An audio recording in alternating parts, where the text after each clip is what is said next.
এটা হচ্ছে x mode. তো আশা আর আজকে এনএস ড্রোন সিরিজ নাম্বার 23 এই ভিডিওতে আমি একটা কেকে 2.1.5 ফ্লাইট কন্ট্রোলারে প্রোগ্রাম সেট আপ করা দেখাবো।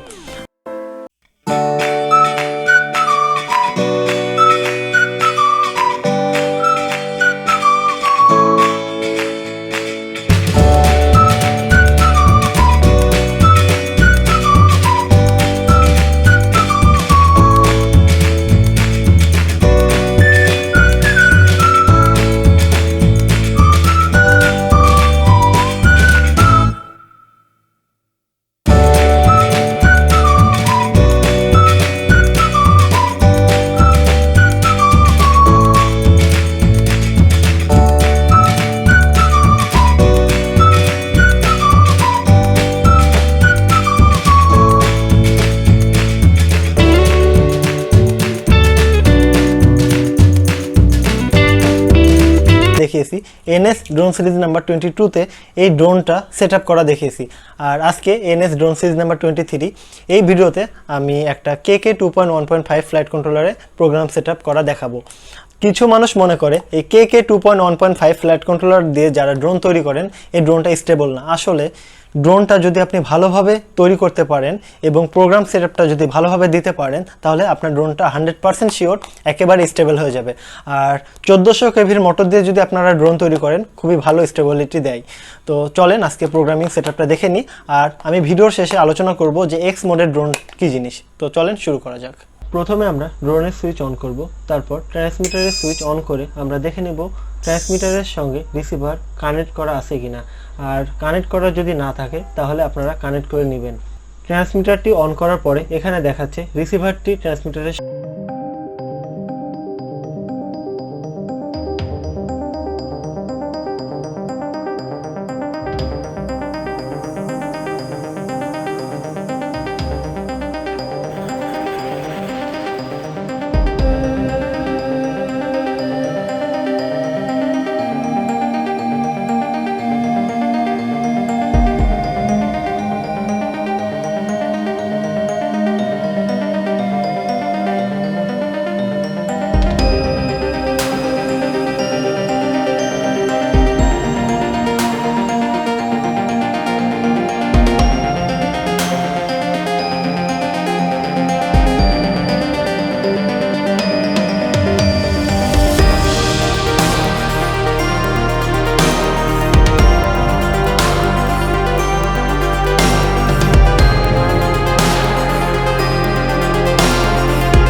এখন আমি আপনাদেরকে বুঝিয়ে দেওয়ার চেষ্টা করব একটি কোয়াডকাপ্টারের এক্স মোড কি বা প্লাস মোড কি।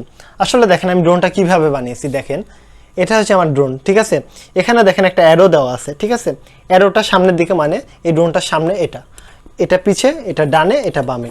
তো ড্রোনটা এভাবে থাকে, তো সামনে এদিকে, পিছে এদিকে, ডানে এদিকে, বামে এদিকে। ড্রোনটা যদি আমি এইভাবে রাখি দেখেন, তাহলে এটা সামনে, এটা পিছে, এটা ডানে, এটা বামে। তো এইভাবে রাখার পরে এটা এক্স এর মতো লাগছে, এক্স অক্ষরের মতো লাগছে, ইংলিশ অক্ষর এক্স। তো এটা হচ্ছে এক্স মোড। আর প্লাস মোড কোনটা? ড্রোনটা যদি আমি এইভাবে স্থাপন করতাম, ফ্লাইট কন্ট্রোলারটা যদি এর অ্যারোটা এইভাবে থাকতো, ঠিক আছে। একটা যে KK 2.1.5 ফ্লাইট কন্ট্রোলার আমি এখানে স্থাপন করেছি, এটা দেখেন এইভাবে আছে। আমি যদি এটা জাস্ট প্লাসের মতো করে রেখে ফ্লাইট কন্ট্রোলারটা এইভাবে স্থাপন করতাম, অ্যারোটা সামনের দিকে, এটা বোঝাতো, তাই না? এটা বোঝাতো, তাহলে এটা হচ্ছে প্লাসের মতো লাগছে, এটা হচ্ছে প্লাস মোড। তো যখন আমরা প্লাস মোডের ফ্রেম বানাবো অথবা প্লাসের মতো করে একটা ফ্লাইট কন্ট্রোলার স্থাপন করব, তখন আমাদেরকে এই প্লাস মোড অনুযায়ী প্রোগ্রাম সেট আপ করতে হবে। সেক্ষেত্রে একটু চেঞ্জ হবে, জাস্ট প্লাস মোডে আমাদেরকে সেট আপ করতে হবে, কোয়াডকাপ্টার মোডে। আর যদি আমরা এক্স মোডের ড্রোন তৈরি করি, অর্থাৎ এরকম, মানে আমি যেটা তৈরি করেছি ফ্লাইট কন্ট্রোলারটা সোজা রেখে এক্সের মতো তার আর্মগুলো মনে হচ্ছে, তাহলে এটা কি বুঝবো? এটা হচ্ছে এক্স মোড। তো আশা করছি আপনারা বুঝে গেছেন কোনটা প্লাস মোড কোনটা এক্স মোড। জাস্ট এটা প্লাস মোড আর এটা হচ্ছে এক্স মোড। প্লাস মোড যদি আমি তৈরি করতে চাই, এটা এই ফ্রেম দিয়েও প্লাস মোড ড্রোন তৈরি করা যাবে। আপনি যদি প্লাস মোডের ড্রোন তৈরি করেন, নিয়ন্ত্রণ করার ক্ষেত্রে খুব একটা পার্থক্য বুঝতে পারবেন না, ঠিক আছে। আর যদি প্লাস মোডের কোয়াডকাপ্টার বানান, তাহলে আমাদের কোয়াডকাপ্টার মোডটা জাস্ট প্লাস মোডে দিয়ে রাখতে হবে। তো আশা করি আপনারা সম্পূর্ণ জিনিস বুঝতে পেরেছেন। আর যদি বুঝতে না পারেন যে এক্স মোড কি বা প্লাস মোড কি, তাহলে আমি আবার এ নিয়ে একটা ভিডিও তৈরি করার চেষ্টা করব। তো আজকের মতো এ পর্যন্তই। ভালো থাকবেন, বাবা মা ও প্রিয়জনের খেয়াল রাখবেন। NS Noj signing out.